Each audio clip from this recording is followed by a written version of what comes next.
अस्सलाम वालेकुम वरहमतुल्लाहि वबरकातुहू। स्टूडेंट्स, होप आप सब खैरियत से होंगे और आप लोगों की प्रिपरेशन जो है बहुत अच्छे से जारी होगी। हमारा जो आज का टॉपिक है that is the food and nutrition which is the second bullet of fifth unit. हमने ग्रोथ एंड डेवलपमेंट के 5 लेक्चर्स मैंने दिया ऑलरेडी, तो मैंने वो ख़त्म किया। अगर आप उसके बाद भी अगर कुछ पढ़ना चाहोगे तो यू कैन सेल्फ स्टडी, और मुझे भी आप बोल सकते हो डायरेक्ट मैसेज करके कि अगर कोई मटेरियल भी आप लोगों को ज़रूरत है तो यू कैन टेल मी। अगर हम आज की बात करेंगे, हमारा टॉपिक जो है आज का that is food and nutrition. तो हम स्टार्ट करते हैं। Now what is the food? Food अगर हम डिफ़ाइन करेंगे that is anything which we can take in the form of solid और लिक्विड फॉर्म और semi liquid form to eat, तो उस चीज़ को हम बोलते हैं फूड। तो सिंपली आप बोल सकते हो कि food is anything which we take for the nutrition. अगर हम बात करेंगे फूड की, तो फूड हमें बहुत ज़रूरी है लाइफ के लिए। It is an essential component for our healthy life, for our maintenance of the life, for our body and हमारी बॉडी को मेंटेन करने के लिए फूड बहुत ज़्यादा ज़रूरी है। It is the basic necessity of our lives. तो फूड की अगर हम बात करेंगे, it provides energy, it makes our body, it growth and development के लिए भी हमें फूड की ज़रूरत होती है। अगर हमें रिपेयर कई टिश्यू करने होंगे या रिपेयर हमारी बॉडी करनी होंगे तो हमें फूड की ज़रूरत पड़ती है। तो हमें अलग अलग फूड की फंक्शंस भी पढ़नी है।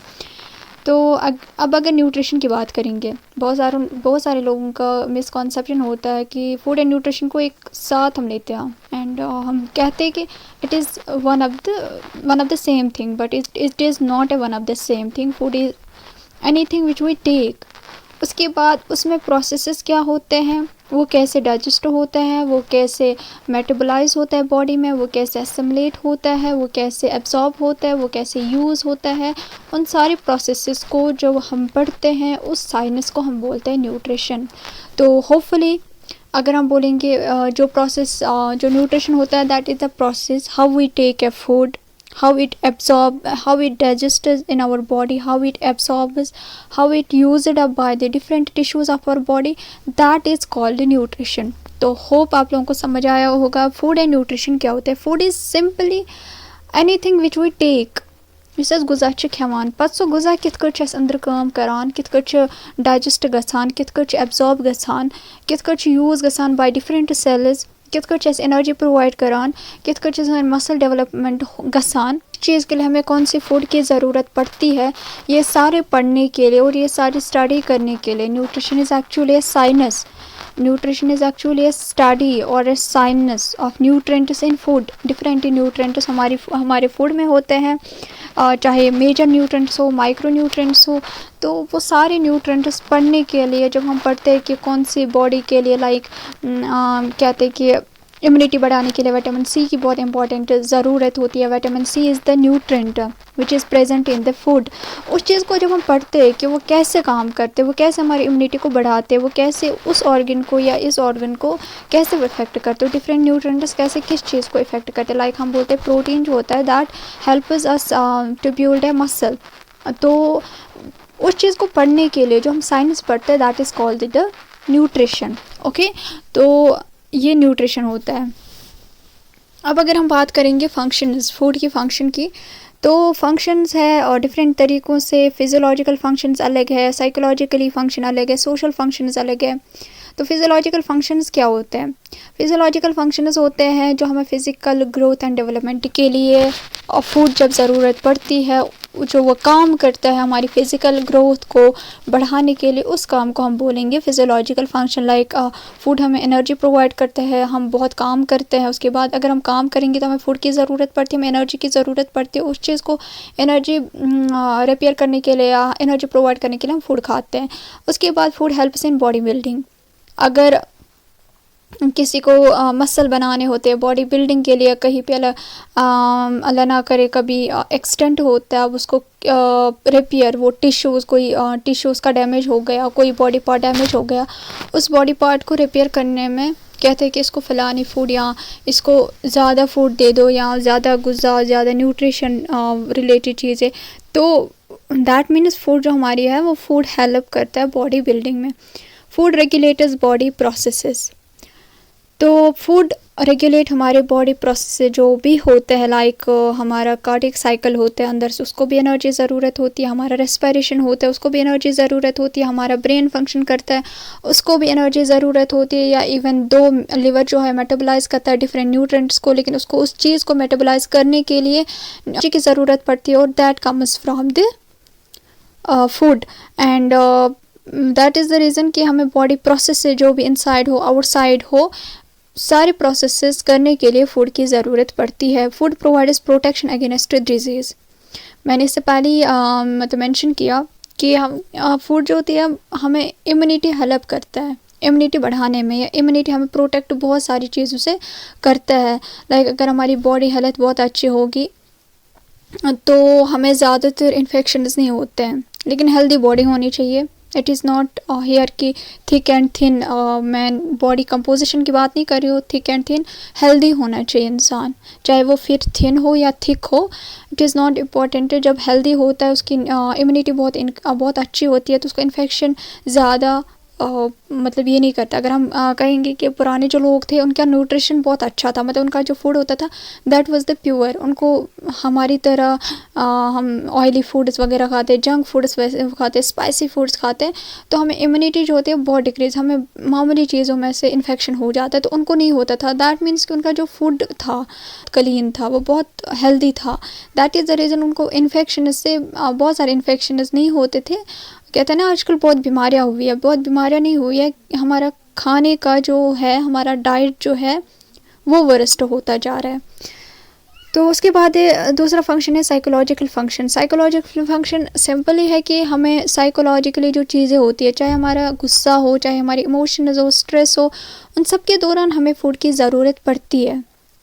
लाइक अगर हमें कहते हैं कि किसी को गुस्सा होता है, अगर वो किसी को गुस्सा आता है जब वो भूखे पेट होता है, when he or she is hungry, उसको बहुत गुस्सा आता है, उसको पता नहीं होता है what I'm saying, what I'm talking about, वो बहुत फ्रस्ट्रेशन निकालता है हर एक चीज़ से, वो डेस्परेट होता है चीज़ों को लेकर। लेकिन ये वहाँ पे क्या इंडिकेट करता है कि अगर कहते हैं ना कि इसको कुछ खिला दो, इसका दिमाग काम करना स्टार्ट करेगा, इसका दिमाग पता नहीं क्या होता है, इसको कुछ खिला दो। दैट मीन्स कि हमारी मेंटल हेल्थ, जो हमारी ब्रेन सेल्स फंक्शन करती है, चाहे इमोशनली हो, चाहे स्ट्रेस हो, हमारा एंगर हो, चाहे हंग्री स्टेट में भी हो, तो उन सब के दौरान जो ब्रेन सेल्स को फूड की बहुत ज़्यादा ज़रूरत पड़ती है, एनर्जी की बहुत ज़्यादा ज़रूरत पड़ती है ताकि वो प्रॉपरली काम कर सके। उसके बाद सोशल फंक्शन। सोशल फंक्शन का मतलब क्या होता है? सोशल फंक्शन का ही मतलब होता है कि हम सोशली भी फूड हमें बहुत इंपॉर्टेंट रोल निभाते हैं हमारी लाइफ में। लाइक अगर हम बात करेंगे फेस्टिवल्स के दौरान हम एक दूसरे को क्या करते हैं, एक दूसरे को शेयर करते हैं फूड्स। दैट मीन्स कि फेस्टिवल लाइक बकरा ईद है हमें यहाँ, मतलब मुस्लिम्स को बकरा ईद होती है, तो उस पर क्या होता है, हम उन रिलेटिव्स के तरफ भी जाते बकरा मीट लेकर जिनके पास हम कभी गए नहीं होते हैं, मतलब that plays an important role. या हम कहते हैं कि ईद पे, दिवाली पे स्वीट्स हम करते हैं एक दूसरे को शेयर। दैट मीन्स वो फूड जो होता है वो हमें एक सोशली भी एक्सेप्टेंस दिला देता है। हम एक दूसरे के घर जाते हैं, स्वीट्स लेकर जाते हैं एक दूसरे को, या शादियों में होता है, सरमनीज़ होती है बहुत सारी, जो हमें शादी होती है उसमें सरमनीज़ भी बहुत सारी होती है जिसमें हमें फूड एक दूसरे को शेयर करना पड़ता है, चाहे अपने रिलेटिव्स को, फ्रेंड्स को, नेबर्स को। तो food plays an important role in our social life. Then अगर हम बात करेंगे रिलीजन कॉन्टेक्स्ट, मैंने पहले ही बोला कि हम बकरा ईद के दौरान एक दूसरे को शेयर करते हैं, तो that means that becomes plays an important role in our social life. या हम बोलते हैं कि शेयरिंग फूड हमें एक दूसरे के साथ ये करता है कि हम सोशल एक्सेप्टेंस कितना करते हैं। अगर हम कहीं पे शिफ्ट हो गए, नए नए हमने कहीं पे घर ले लिया, हम गए वहाँ पे, फिर हमें क्या होता है, हम पहले ही कुछ हलवा शलवा कुछ मीठा बनाते हैं, फिर वहाँ पे नेबर्स को दे देते हैं। ये हमने ओवरऑल हम देखते हैं सब, हम कुछ मतलब कुछ भी हम मीठा बनाते हैं, उसके बाद हम नेबर जो वहाँ पे नए नए होते हैं जिनको नहीं जानते होते, उसी चीज़ से हमें शुरुआत होती है, उसी चीज़ से हमें लगता है कि हम इस सोसाइटी में हम एक्सेप्टेबल हो जाएंगे। दैट मीन्स वहाँ पे भी फूड ने जो होता है एक अपना रोल निभाना होता है। तो then the next topic is nutrition processes. मैंने पहले ही बोला कि न्यूट्रिशन क्या होता है, होपफुली आप लोगों को समझ आया होगा। अब न्यूट्रिशन में प्रोसेसेस क्या क्या होते हैं। अगर हमने फूड ले लिया, उसके बाद जब हमने मुंह में भरा उस चीज़ को, उस प्रोसेस को, जब हमने एक निवाला लिया प्लेट में से, एक बाइट ले लिया हाथ या चम्मच से हमने ले लिया, उसके बाद हमने उसको माउथ में या बकल कैविटी जिसको हम बोलते हैं हमने ले लिया, तो हमने इंजेस्ट किया किसमें, बकल कैविटी। इस प्रोसेस को हम बोलते हैं इंजेशन। तो इंजेशन ये वो प्रोसेस होता है जिसमें हम फूड लेते हैं, बॉडी के अंदर डाल देते हैं for the digestion. Okay, the next is digestion, we all know. उसके बाद वो स्टमक में जाता है। तो डाइजेशन वैसे तो बकल कैविटी से स्टार्ट होती है डाइजेशन, तो डाइजेशन स्टार्ट हो जाती है during which complex non defusal complex जो हमने फूड खाया उसके बाद डाइजेशन का मतलब ये होता है ना, वो ब्रोक डाउन होता है inside our body to simpler ones, to simpler molecules में बोलेंगे, टू सिंपलर न्यूट्रिएंट्स। उसके बाद एब्जॉर्प्शन, उसके बाद हमें पता है कि जब हमें डाइजेशन हो गया सिंपलर वंस, उसके बाद वो क्या होता है, एब्जॉर्ब होता है, जो मेनली हमारा स्मॉल इंटेस्टाइन में एब्जॉर्प्शन हो जाता है। उसके बाद एसिमिलेशन में क्या होता है, जिसके दौरान प्रोटोप्लाज्म होता है सेल का, वो यूटिलाइज करता है उन सब्सटेंसेस को। जब फूड अब कहाँ पे क्या होता है, एब्जॉर्ब हो गया स्मॉल इंटेस्टाइन में, उसके बाद वो कहाँ, एब्जॉर्प्शन का ही मतलब होता है उसको ब्लड सेल्स ले जाती है। उसके बाद ब्लड सेल्स जब ले जाती है, उसके बाद जो सेल्स खुद को रिपेयर करने में, खुद को बनाने के लिए, खुद को यूज़ अप करने के लिए जब वो यूटिलाइज करते हैं उन चीज़ों को, उसको बोलते हैं एसिमिलेशन। ओके, हमने फूड ले लिया, मुंह में भरा, सिंपल मैं बोलूँगी लेमन लैंग्वेज में, उसको बोलते हैं इंजेशन। उसके बाद जब वो स्टमक में जाता है, डाइजेशन स्टार्ट होता है, उसको बोलते हैं डाइजेशन।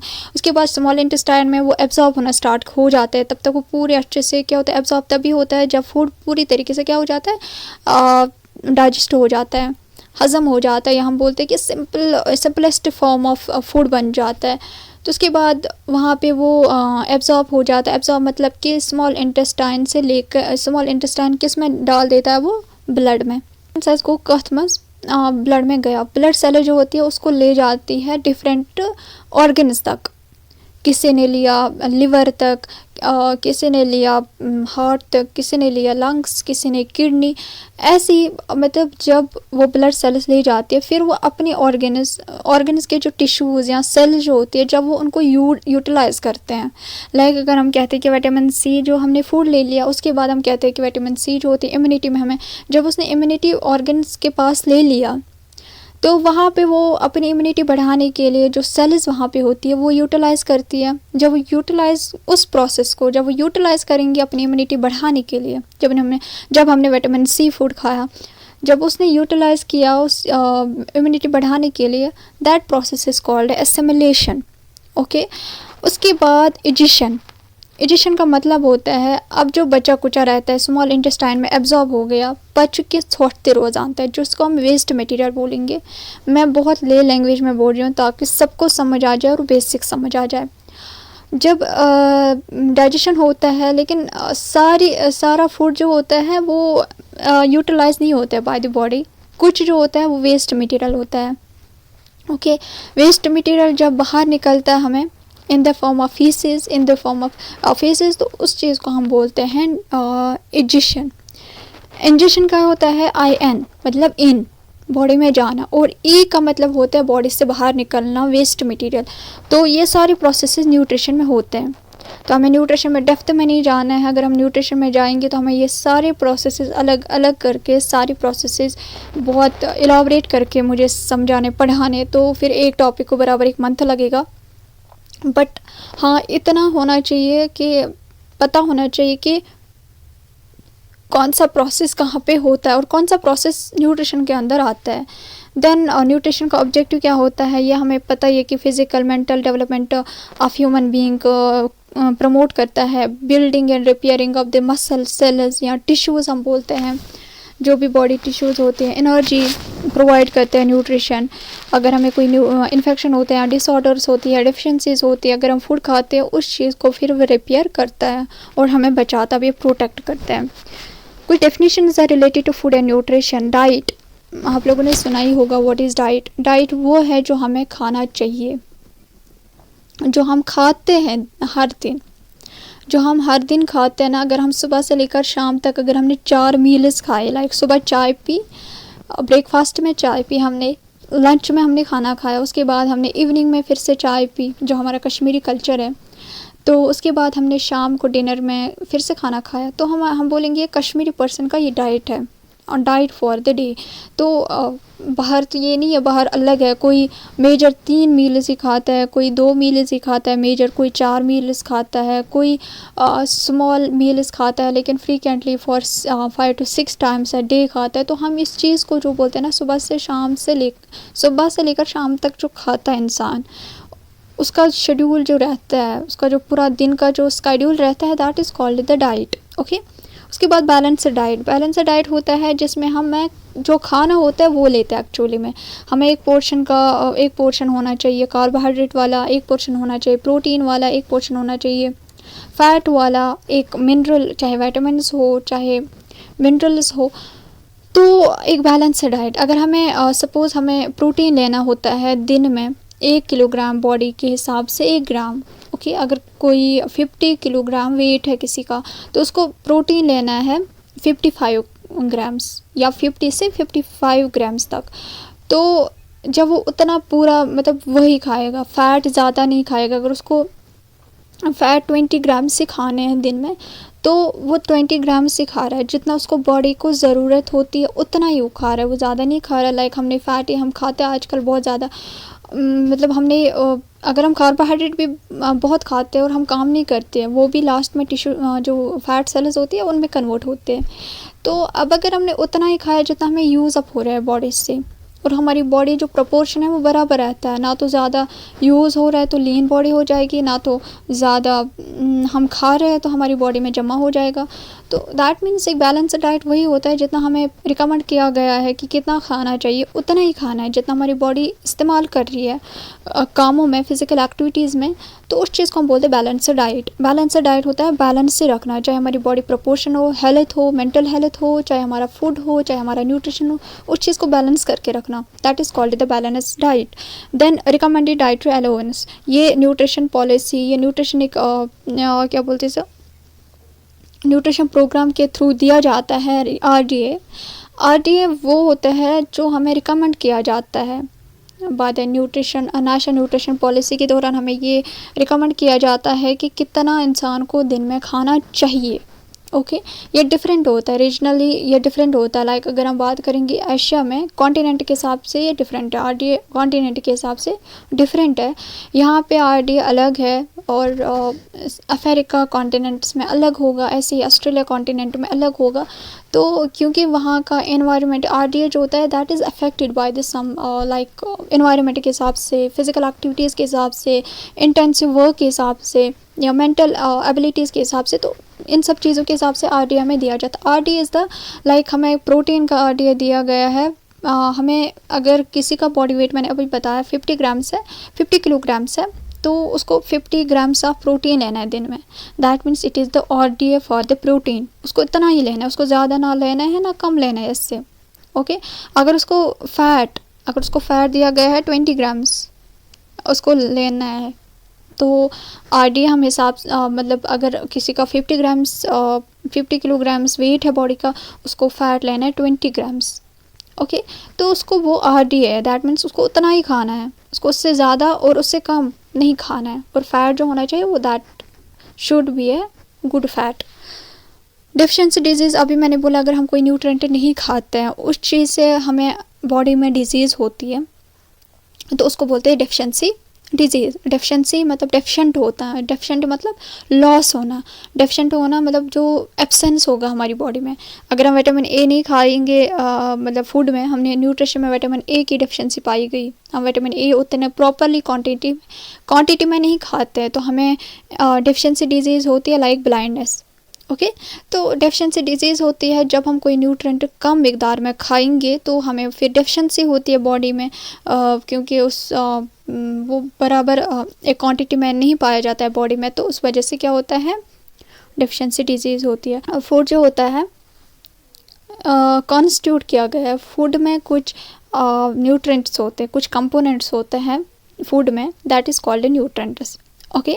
न्यूट्रेंट्स कॉन्स्टिट्यूएंट्स होते हैं फूड में जो मस्टली सप्लाइड होने चाहिए बॉडी को एक सूटेबल अमाउंट में। मैं अभी तक वही बोल रही थी। तो यहाँ में ज़रूरी है बॉडी में होने के लिए। लाइक यहाँ पे मैंने एक पिक्चर डाली है। न्यूट्रेंट्स, मैक्रो न्यूट्रेंट्स अलग होते हैं, माइक्रो न्यूट्रेंट्स अलग होते हैं। तो मैक्रो न्यूट्रेंट्स में कार्बोहाइड्रेट, प्रोटीन और फैट, और माइक्रो न्यूट्रेंट्स में मिनरल्स और विटामिन्स आते हैं। ओके। अब मैक्रो और माइक्रो न्यूट्रेंट्स होते क्या है? मैक्रो न्यूट्रेंट्स होते हैं जो हमारी बॉडी को अच्छी खासी मिकदार में होना चाहिए, क्वांटिटी अच्छी होनी चाहिए, हमारी बॉडी को सप्लाई होनी चाहिए एक अच्छी क्वांटिटी, ताकि हमारी बॉडी फंक्शनल अच्छे से रहे, हेल्दी अच्छे से रहे। और माइक्रो होता है जो हमें एक मिनिमम क्वांटिटी में, एक स्मॉल क्वांटिटी में बॉडी को ज़रूरत होती है, लेकिन ज़रूरत होती है। ओके, ज़रूरत होती है, एसेंशियल होता है, मस्ट होना चाहिए। तो कोई ज़्यादा मिकदार में होना चाहिए, कोई कम मिकदार में। अब जो ज़्यादा होना चाहिए वो तो मैक्रो न्यूट्रिएंट्स है, जो कम होने चाहिए वो माइक्रो न्यूट्रिएंट्स है। लेकिन इम्पॉर्टेंट दोनों है, दोनों हमारे फूड में प्रेजेंट होने चाहिए, क्योंकि दोनों की ही कमी की वजह से कोई ना कोई डेफिशिएंसी डिजीज़ हो जाती है। तो now the first one is micro nutrient की मैं बात करूँगी, मैक्रो न्यूट्रिएंट की मैं बात करूँगी। अगर उसमें पहले ही देखेंगे, उसमें पहला एक कार्बोहाइड्रेट आ जाता है। अब कार्बोहाइड्रेट होता क्या है? Carbohydrate is the main supply energy for the body. Carbohydrate जिसको हम बोलते हैं ना, कार्बोहाइड्रेट मेन है, हमारी बॉडी को एनर्जी देता है। मेनली कौन देता है? और कार्बोहाइड्रेट। आपने सुना होगा कि अगर हम बोलते हैं glucose, glucose is the instant energy supplied for the body. तो ग्लूकोज किसका सिंपलेस्ट फॉर्म है? वो कार्बोहाइड्रेट का सिंपलेस्ट फॉर्म है। दैट मीन्स अगर हम खाना खाते हैं, अगर हम चावल खाते हैं ना, उसमें सबसे ज़्यादा कार्बोहाइड्रेट पाया जाता है। उसके बाद ही उसके बाद ही प्रोटीन, उसके बाद ही फैट।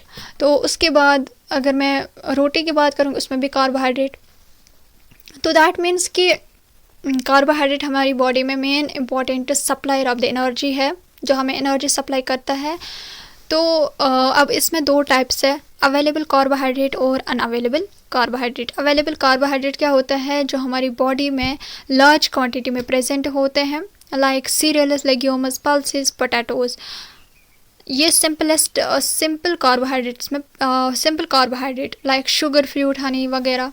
लाइक मैंने अभी बोला ग्लूकोज, फ्रिक्टोज, लैक्टोज, ये सारे फॉर्म्स ऑफ कार्बोहाइड्रेट जो होते हैं, ये अवेलेबल कार्बोहाइड्रेट इनको अवेलेबल कार्बोहाइड्रेट कहते हैं। और अनअवेलेबल कार्बोहाइड्रेट, ये टाइप्स हैं। It is not the classification, please let me clear it and let you also clear it कि ये टाइप्स है, क्लासिफिकेशन नहीं है। कुछ लोग बहुत जिन्होंने पढ़ा होगा ये, वो बहुत कंफ्यूज होंगे कि कार्बोहाइड्रेट के तो हम अलग से टाइप्स पढ़ते हैं, अलग से क्लासिफिकेशन पढ़ते हैं। अनअवेलेबल कार्बोहाइड्रेट वो होते हैं जो सेलुलोज और हेमीसेलुलोज, जो हमारी बॉडी में डाइजेस्ट नहीं होते हैं, बट हमारी बॉडी को इम्पोर्टेंट होती है, जिसको हम फाइबर बोलते हैं। ना, वो सेलुलोज और हेमीसेलुलोज फॉर्मेशन में होता है। हमारी बॉडी में डाइजेस्ट नहीं होता है, बट वो हमारी बॉडी को ज़रूरत होती है। अगर हम वो खाते डाइजेस्ट नहीं होते हैं वो हमारे, लेकिन कहाँ पे बलक जो स्टूल होता है, जो हम फेसेस डेफिकेट करते हैं ना बॉडी से, उसको बाहर निकालने में क्या बोलते हैं, उसका हेल्प करते हैं। अगर आप लोगों ने, मैं एग्जांपल यहाँ पे बताऊंगी, आप लोगों को समझ आएगा। अगर किसी को कॉन्स्टिपेशन होती है या फिर कब्जी चवना, डॉक्टर कहता है कि फाइबर रिच फूड्स दो। तो फाइबर रिच का मतलब क्या होता है? फाइबर रिच का मतलब होता है कि उसको यही कार्बोहाइड्रेट देना है, जो अनअवेलेबल कार्बोहाइड्रेट्स होते हैं यही वाले कार्बोहाइड्रेट, ताकि उसकी बॉडी जो स्टूल्स होते हैं वो बल्क उसमें ऐड करे, ताकि वो इजीली डेफिकेट हो जाए बॉडी से। ओके। नव द कार्बोहाइड्रेट अगर हम बात करेंगे क्लासिफिकेशन की बायोकेमिकली, अगर हम केमिकली की बात करेंगे, केमिकल नंबर्स की बात करेंगे, तो उस बेस्ड क्लासिफिकेशन ऑफ कार्बोहाइड्रेट 4 है। ओके। तो आप लोगों को स्क्रीन पे दिख रहा होगा। पहला है मोनोसेकेराइड, डाइसेकेराइड, ओलिगोसेकेराइड, पॉलीसेकेराइड। ये 4 क्लासिफिकेशन है कार्बोहाइड्रेट की, मोस्ट इम्पोर्टेंट यही क्लासिफिकेशन है। सो अगर हम मोनोसेकेराइड की बात करेंगे और disaccharide, it is called as simple carbohydrates, और कम्प्लेक्स है ओलिगो एंड पॉलीसेकेराइड। ये नंबर ऑफ शुगर मॉलिक्यूल्स कितने प्रेजेंट होते हैं? तो मैं एक बात बोलूँगी यहाँ पे, पहले मैं आप लोगों को समझाऊँगी। अगर मैं बात करूँगी कार्बोहाइड्रेट की, कार्बोहाइड्रेट 3 मॉलिक्यूल से बना होता है, 3 मिनरल, 3 मैं बोलूँगी। कार्बन, हाइड्रोजन और ऑक्सीजन। इसको इसलिए शॉर्ट फॉर्म में ऐसे लिखा जाता है, कार्बोहाइड्रेट को CHO से भी लिखा जाता है। ये जब डाइजेस्ट होता है, जब हम खाते हैं कार्बोहाइड्रेट, हमने फूड में खाया, उसके बाद जब अंदर जाकर ये डाइजेस्ट होता है,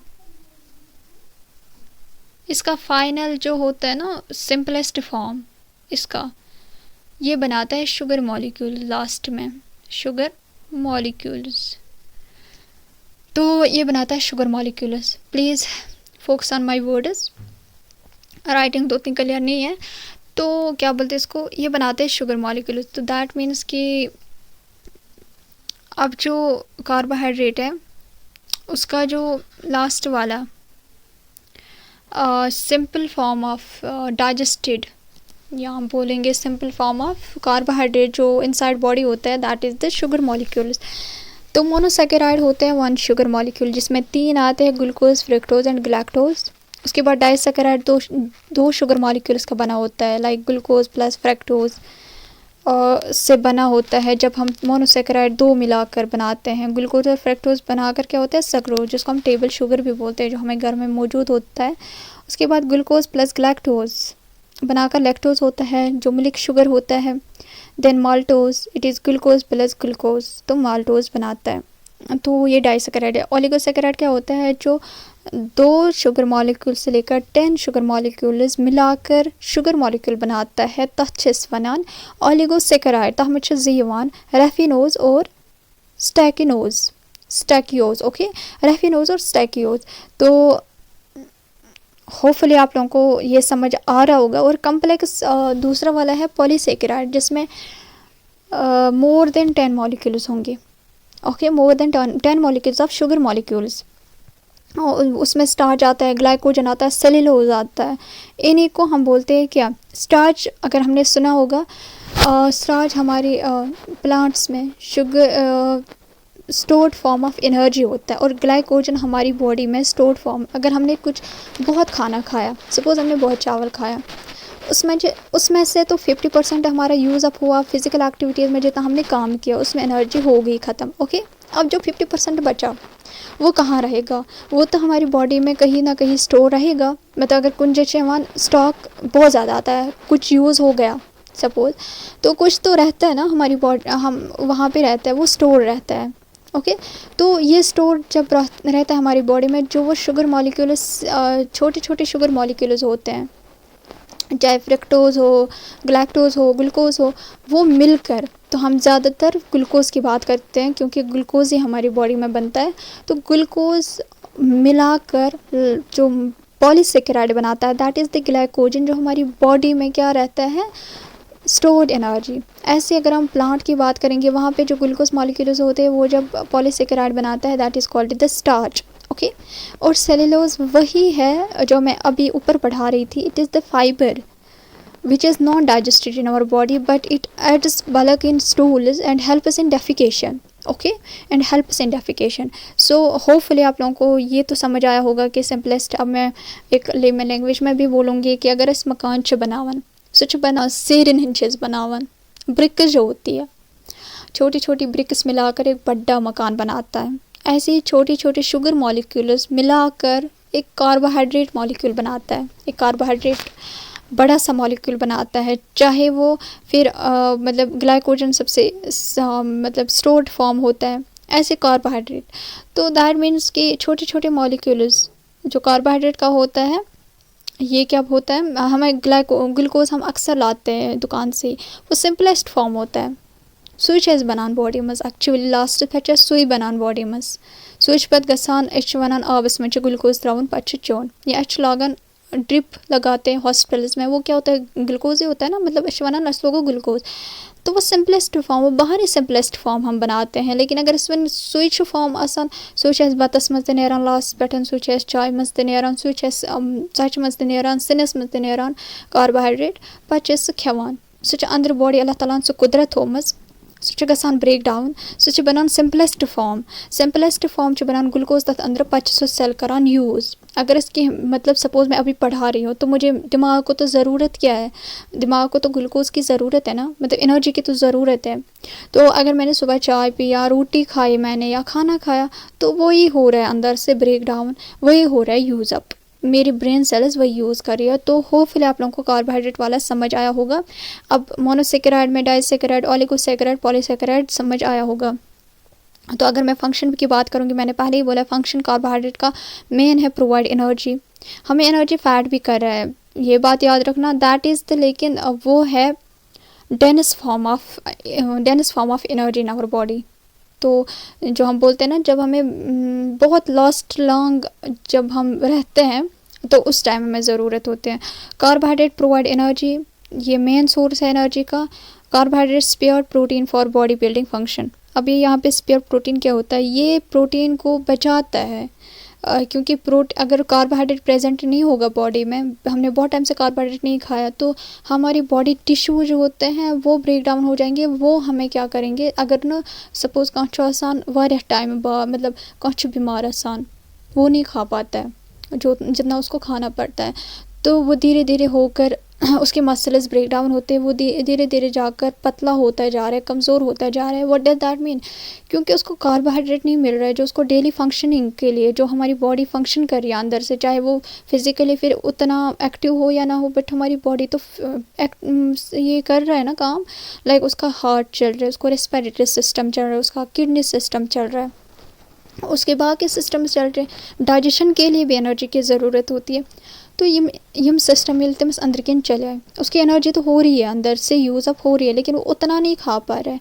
तो क्या होता है, जो उसको मसल्स बन रहे होते हैं ना प्रोटीन से, जो ऑलरेडी मसल्स बन गए, तो जो बॉडी बन गई होती है वो ब्रेक डाउन होना स्टार्ट करते हैं।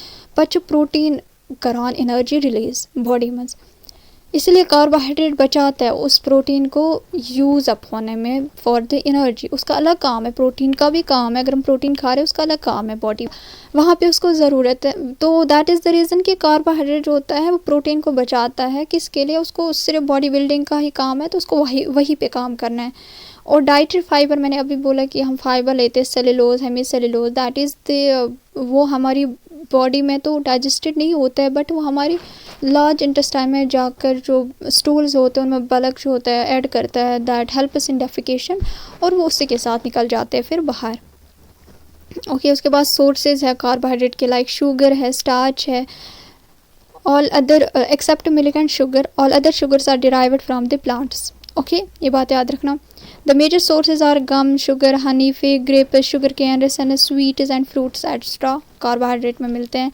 Starch are mainly stored in stem, roots and seeds of green plants. These are found in the cereals, wheat, maize, barley, rice extra, potato, stem. Like अगर हमने देखा होगा ना स्टार्च क्या होता है, स्टार्च की मैं एग्जांपल बताऊंगी। हम तो सब ऑलमोस्ट लड़कियां तो खाना पकाती होंगी घर में, तो क्या बोलते हैं उसको वो वाइट डिश निकलता है जब वो धोते हैं ना चावल, हम जब वॉश करते हैं बिफोर द कुकिंग, हमने एक बार, दो बार, तीन बार किया, तो उसको वाइटिश वाला पानी निकलता है, that is the called starch, जो प्रेजेंट होता है किसमें, राइस में। ऐसे ही अगर हम देखेंगे पोटैटो में भी निकलता है वो वाइट, जैसे अगर हम वो काट रहे होते हैं ना, हम चॉप कर रहे होते हैं पोटैटो को, तो आपने देखा होगा वहाँ पे वो वाइट ही जैसा निकलता है, तो that is the also the starch form of carbohydrate. तो ग्लाइकोजन मैंने पहले ही बोला, it is animal starch present in muscles and liver. Animal starch इसको क्यों कहते हैं, क्योंकि जो स्टार्च होता है that is present in the plants stored energy form. तो हमारी बॉडी में जो ह्यूमन बींग्स की बॉडी होती है, एनिमल्स की बॉडी होती है, that is the glycogen stored form of energy. Disorders कुछ है कार्बोहाइड्रेट मेटाबॉलिज्म के, लाइक ग्लैक्टोसीमिया।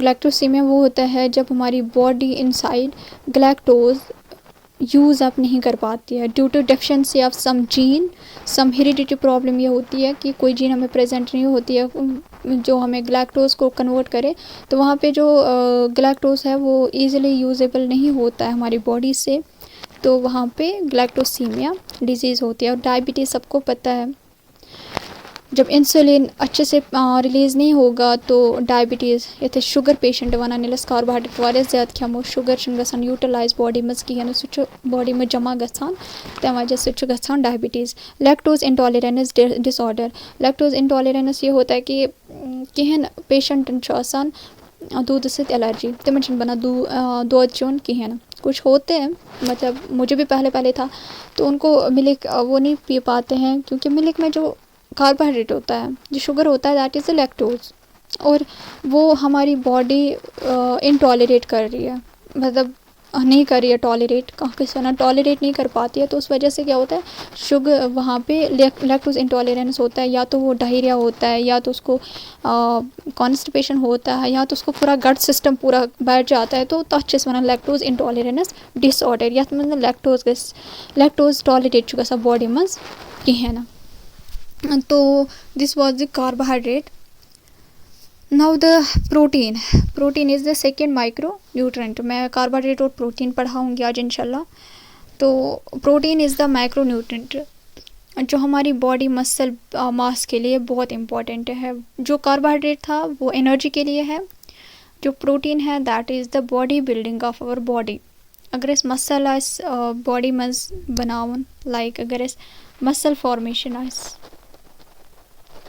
इसके वन ज़्यादा यम ठूल यह कमज़ोर गुमुत। अगर कंस खुदा न खास्ता एक्सटेंट गसान एक्सटेंट तमस कोई ऑर्गन टिश्यू या कोई भी ऑर्गन उसका डैमेज होता है, या खुदा न खास्ता कोई जल जाता है, तो उसकी बॉडी पूरी जो ऊपर वाली लेयर ऑफ स्किन होती है वो मतलब उठ जाती है। तो उसके बाद उसको बोलते कि अमिस दियो ठूल ज़्यादा से ज़्यादा, डॉक्टर शिवन अमिस दियो ठूल ज़्यादा, अमिस दियो दूध ज़्यादा, अमिस दियो मीट, मतलब जो मीट और चिकन पीसेस होते हैं वो ज़्यादा दे दो।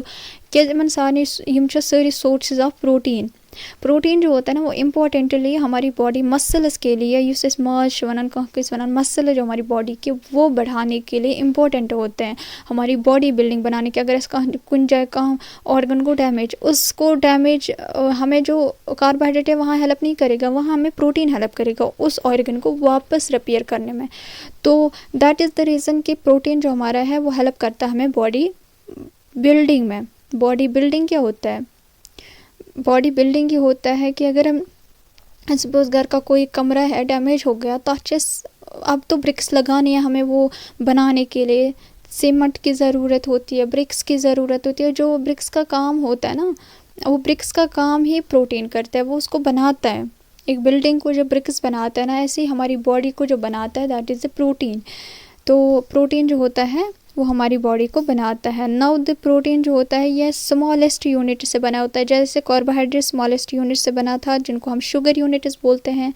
ओके, तो ऐसे ही प्रोटीन बना होता है स्मॉलेस्ट यूनिट्स का, जिनको हम बोलते हैं amino acids. Okay, amino acids हमारी बॉडी जो प्रोटीन है उनसे बने होते हैं, छोटे छोटे।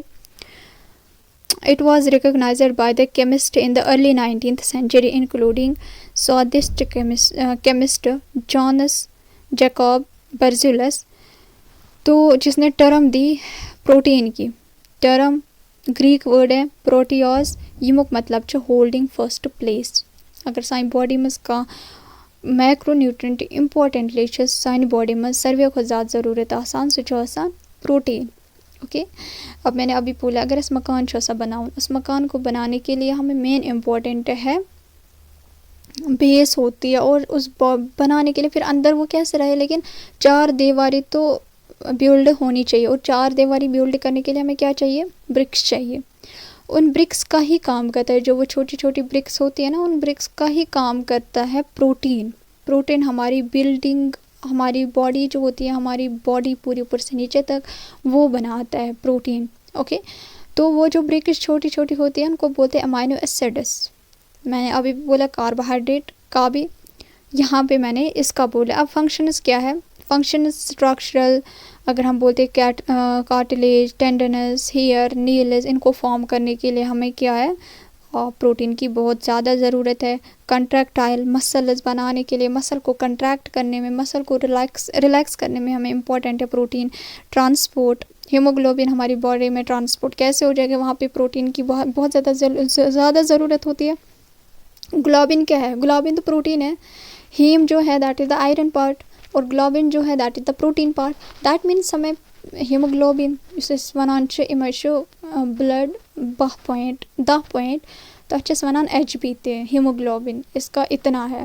तो हीमोग्लोबिन का ही मतलब, हीमोग्लोबिन उसको ट्रांसपोर्ट पूरी बॉडी में जो खून होता है वो दौरा करते हैं ऊपर से नीचे तक, वो different signal, different function, different processes करते हैं।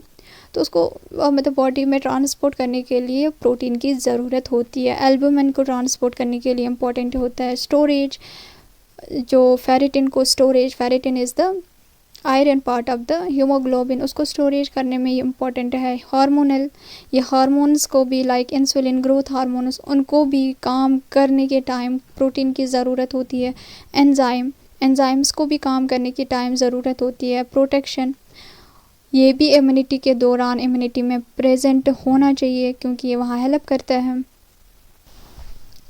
Now the classification of amino acids, ये आप लोगों तक है, आप याद करो या ना करो, एसेंशियल, क्योंकि टोटल हमारी बॉडी में 20 अमाइनो एसिड जिनसे प्रोटीन मॉलिक्यूल हमारी बॉडी में बनता है, उसमें 10 एसेंशियल होते हैं और 10 नॉन एसेंशियल होते हैं। एसेंशियल मीन्स कि हमें वो फूड में ज़रूरी लेने हैं, और नॉन एसेंशियल वो हमारी बॉडी में भी बन सकते हैं। लेकिन जो हमारी 10 एसेंशियल भी है, कहीं पे लिख के है 8 ही एसेंशियल है, तो वो इम्पोर्टेंट है, वो हमें मतलब फूड के साथ एट एनी हाउ लेना होता है, वरना हमारी बॉडी काम अच्छे से नहीं कर पाएगी, हमारी बॉडी बिल्डिंग नहीं बनेगी, रिपेयर नहीं होगी, ग्रोथ नहीं होगी, डेवलपमेंट नहीं होगी। तो आप लोगों को खुद तक है कि आप लोग ये याद कर भी सकते हो, क्योंकि मे भी हो भी आ भी सकता है कि एसेंशियल अमाइनो एसिड्स कौन से हैं और नॉन एसेंशियल अमाइनो एसिड्स कौन से हैं। Now classification, classification is based on structure और based on composition. Classification based on structure में 3 है, फाइब्रस, ग्लोबुलर और इंटरमीडिएट। ऐसे based on composition simple, protein और कंजुगेटेड। सिंपल मीन्स जो खुद ही काम करते हैं, और कंजुगेटेड जो दूसरे से मिलाकर काम करते हैं।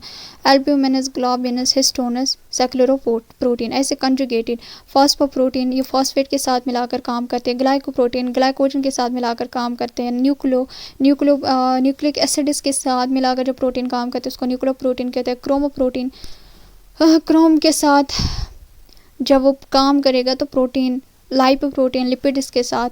ऐसे ही फ्लेवोप्रोटीन, फ्लेविनॉइड्स के साथ मिलाकर जब वो काम करेंगे तो उसको बोलते हैं फ्लेवोप्रोटीन। तो कंजुगेटेड जब दूसरे के साथ मिलाकर प्रोटीन काम करते हैं तो उनको कंजुगेटेड बोलते हैं।